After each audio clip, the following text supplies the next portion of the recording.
Hello and welcome to Microsoft Digital Now. I'm Andrew Wilson, Microsoft's Chief Digital Officer. Today, technology is at the heart of every business.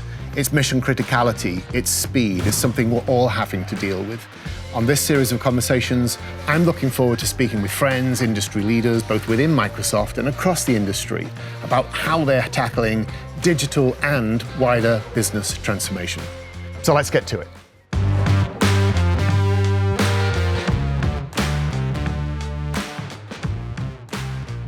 Hello.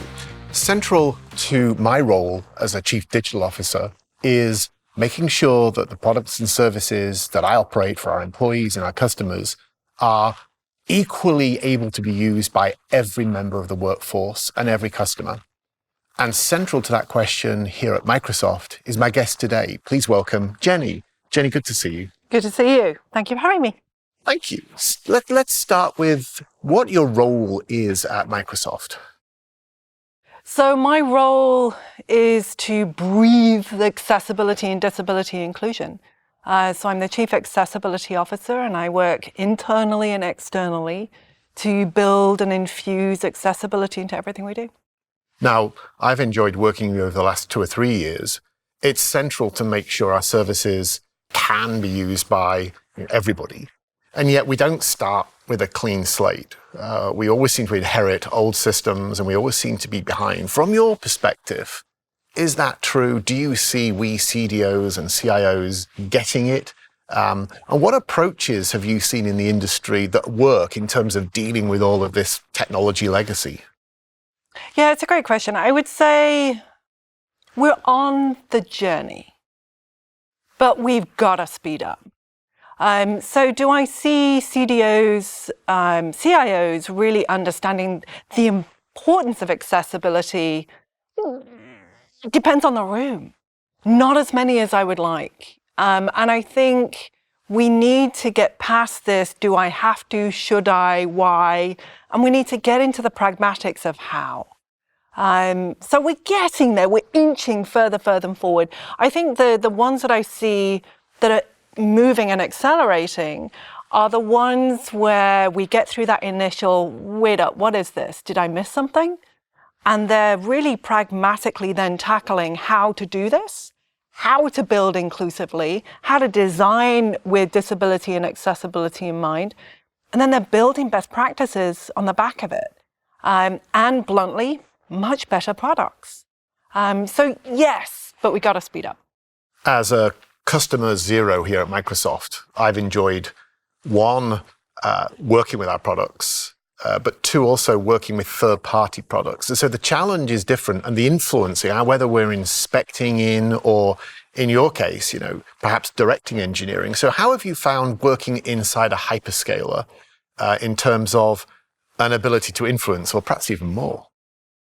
Well, my job is internal and external. So it's fascinating because the job I have internally is to work across the company. So whether that's IT, or that's Office, or Windows, or gaming, and partner with all of those organizations. And I say this all the time, we're a hub and spoke model. I have my gang of amazing folks.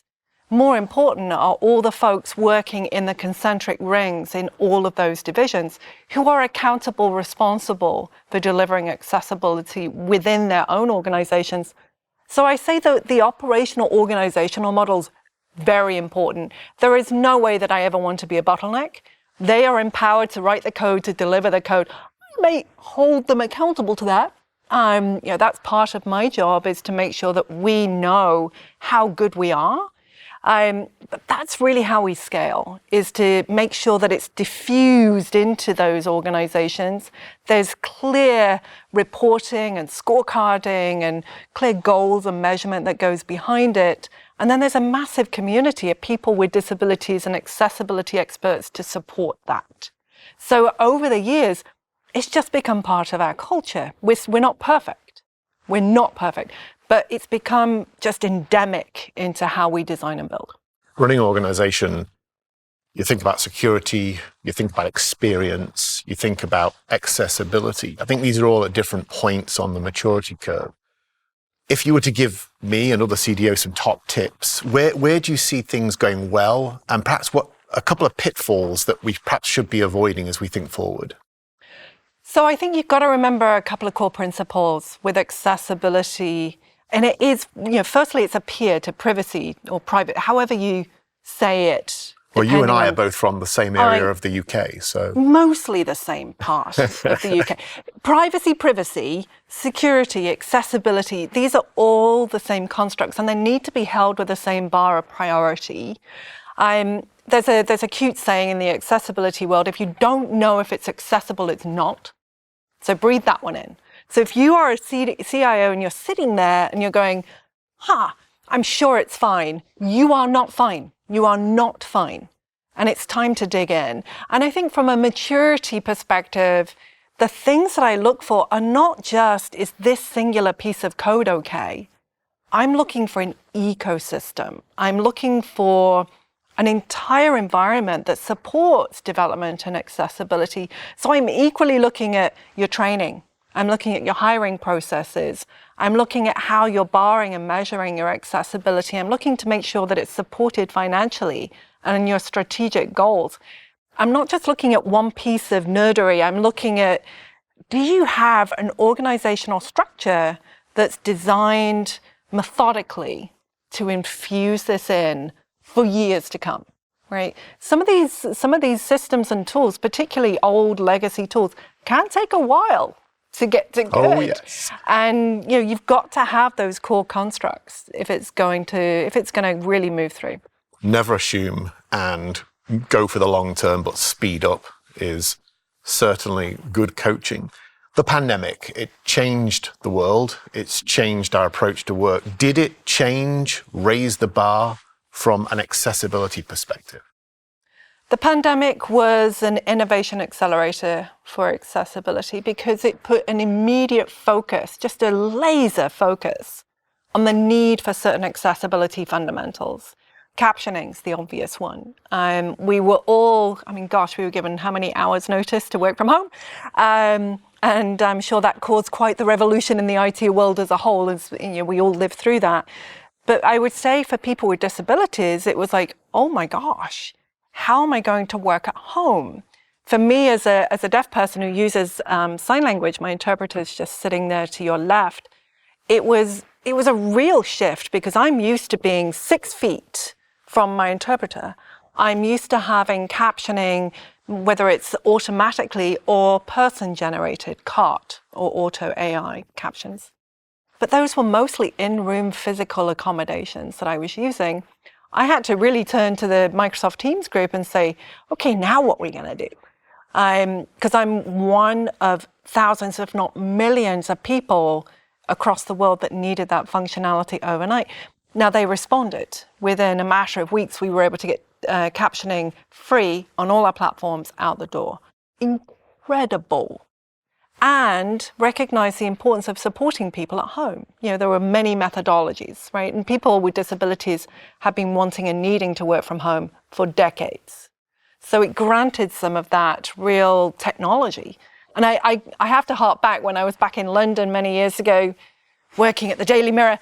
I know it happened. I can't ever imagine a world where we could have technologically supported people with disabilities in the way that we did during that pandemic. Again, not perfect, lots of lessons, but it just accelerated the innovation possibilities.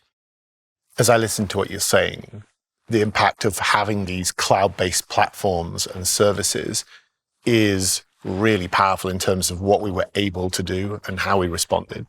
But if you were to challenge our platforms now, what is the biggest technology gap that you would love to see solved that would lift us to the next high bar?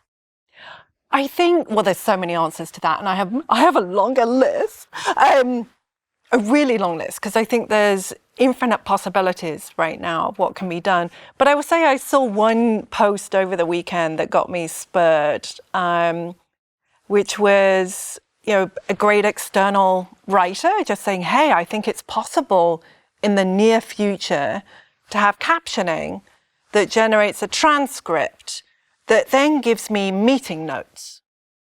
I'm like, that's here now. And it's here because of accessibility. I think if you take that as a concept of accessibility is generating technology that powers everyone, not just us cool people with disability, everyone, then there's so many doors that we've yet to unlock. If you take that same principle and you take that to the audio world, how could you take a recording? Well, we're doing that today. How could you synthesize the notes out? Well, we're doing that today with Cortana. And then how could you generate that for your agenda for your next meeting? We're close. I think the one door that I really want to see open, though, kind of goes a bit beyond that, which is for the CIO audience, which is, could cloud give you a one-stop shop how accessible my company is? Could it go through all your documents? Could it go through all of your stores of goodness and tell you your SharePoints, websites, documents, everything? Are we good? Am I inclusive of my employees with disabilities, whether I know they have a disability or not? Because most of disability you can't see anyway. No, that door's got to be opened. A big door to open. Oh, it's there. It's there. We come from a similar place in the UK, and I'm struck by you're in a very interesting, powerful, influential role now. As you were growing up, as a little girl back then, where did you see yourself? What was your dream job? Well, first, we're not that close location-wise. This is when you get two Brits on a sofa and talking about it. No, I grew up near Birmingham. I was born near Birmingham and gradually moved outside. My parents were both teachers. And I think my first goal in life was to be like my mum and dad. They were special needs focused. I was all about disability, growing up because I was surrounded by them and their world. Then my mum and dad told me never to be a teacher because it was really hard work, and got me focused on my passion, which was music. So actually I went to music school. I studied music. I was determined to be a clarinetist and play Mozart for the rest of my life, and that's what I thought I'd be doing. And then I realized I needed to earn money, and that led me to a job at the Daily Mirror, working on the IT help desk, and I never looked back. So no, this is not exactly what I had planned, going back to growing up in the middle of England. My cousin is a headmaster teacher in Birmingham. So it is one of my most favourite places in the UK.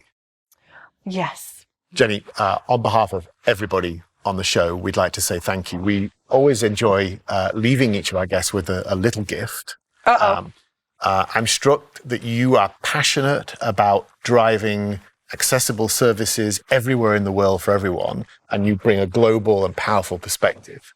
So I wanted to leave you with a little gift from us. I don't know if I should be nervous at the... Oh, Lego! Okay. Well, I'm sensing she likes it. So. No, are you kidding me? So, Jenny, on behalf of everybody, thank you for what you do. Thank you for the vision and insight, and thank you for your friendship. Thank you, sir. Thank you. That rocks. It rocks. We'll see you next time. Bye-bye.